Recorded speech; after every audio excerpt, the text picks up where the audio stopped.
Assalamualaikum warahmatullahi wabarakatuh. Bertemu kembali dengan Ibu Minarti. Kali ini kita belajar tentang termokimia. Perhatikan gambar berikut. Saat kayu dibakar, dihasilkan kalor, sehingga keadaan di sekitarnya menjadi panas. Dan saat api padam, keadaan menjadi normal kembali. Kemanakah kalor yang dihasilkan dari proses pembakaran kayu? Nah, ini nanti kita pelajari di dalam termokimia. Apakah kalor itu hilang?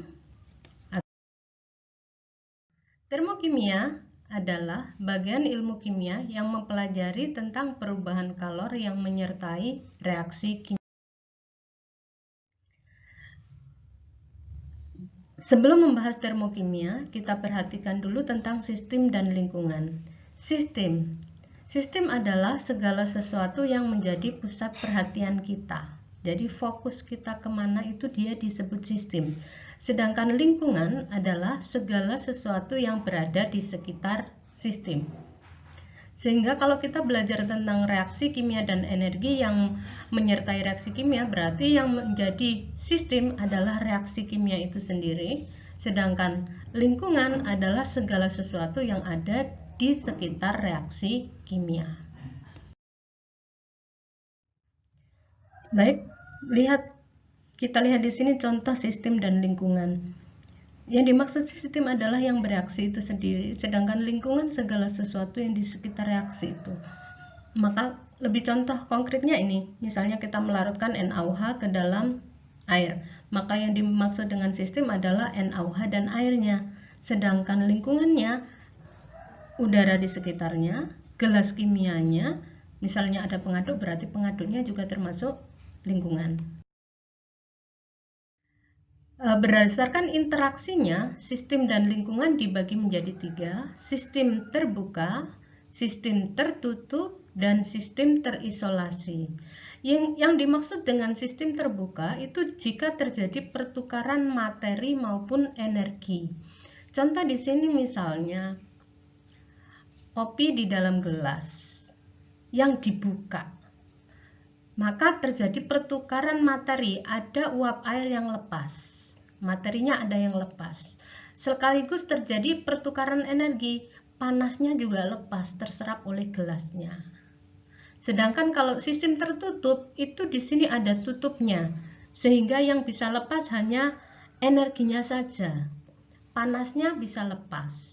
Jadi misalnya kopi tadi dimasukkan di dalam gelas tapi gelasnya ditutup, maka yang bisa lepas keluar hanya panasnya, uap airnya nggak bisa lepas. Sedangkan kalau sistem terisolasi, itu contohnya kopinya dimasukkan di dalam termos, sehingga tidak ada materi yang lepas karena tertutup rapat, nggak ada energi yang lepas karena termosnya itu bersifat isolasi, sehingga kopinya panasnya bertahan dalam waktu yang lama. Prinsip dalam termokimia menerapkan hukum asas kekekalan energi, di mana pengertian energi itu kapasitas untuk melakukan kerja. Hukum termodinamika 1, energi itu tidak dapat diciptakan ataupun dimusnahkan, tetapi dapat diubah dari satu bentuk ke bentuk yang lain.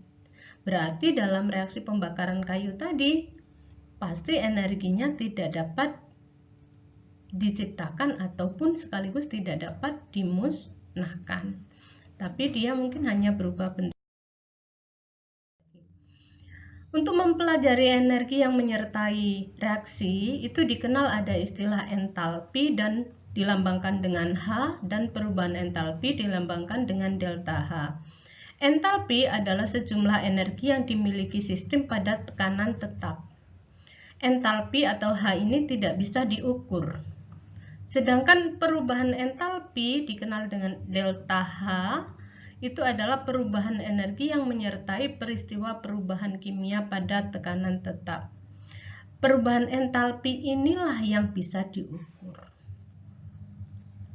Perubahan entalpi sama dengan Q reaksi, delta H sama dengan Q reaksi.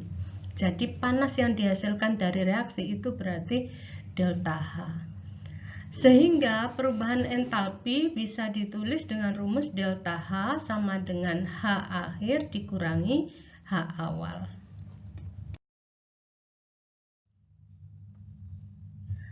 Berdasarkan perpindahan energinya, reaksi kimia dibedakan menjadi dua, reaksi eksoterm dan reaksi endoterm. Reaksi eksoterm.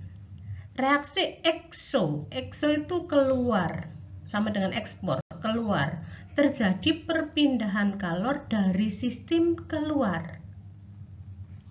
Ya, eksoterm, terjadi perpindahan kalor dari sistem ke lingkungan. Karena berpindahnya dari sistem ke lingkungan berarti kalornya berkurang. Kalau kalornya berkurang maka delta H-nya bernilai negatif.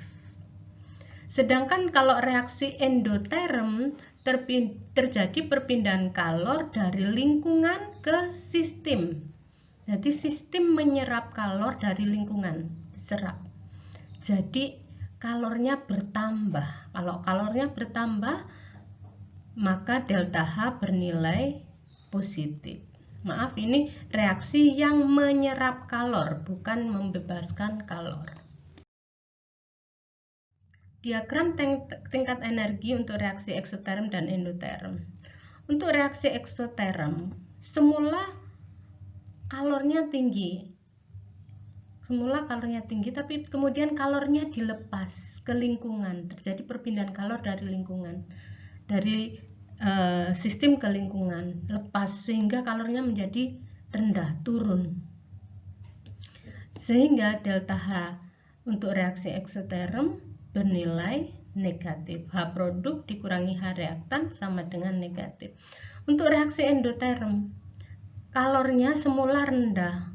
Karena dia menyerap kalor, sehingga produknya kalornya bertambah. Sehingga delta H reaksi sama dengan H produk dikurangi H reaktan bernilai positif. Mempelajari ini diharapkan siswa dapat menyebutkan reaksi eksoterm dan endoterm yang terjadi dalam kehidupan sehari-hari masing-masing dua. Selanjutnya tunjukkan mana yang termasuk sistem dan mana yang termasuk lingkungan.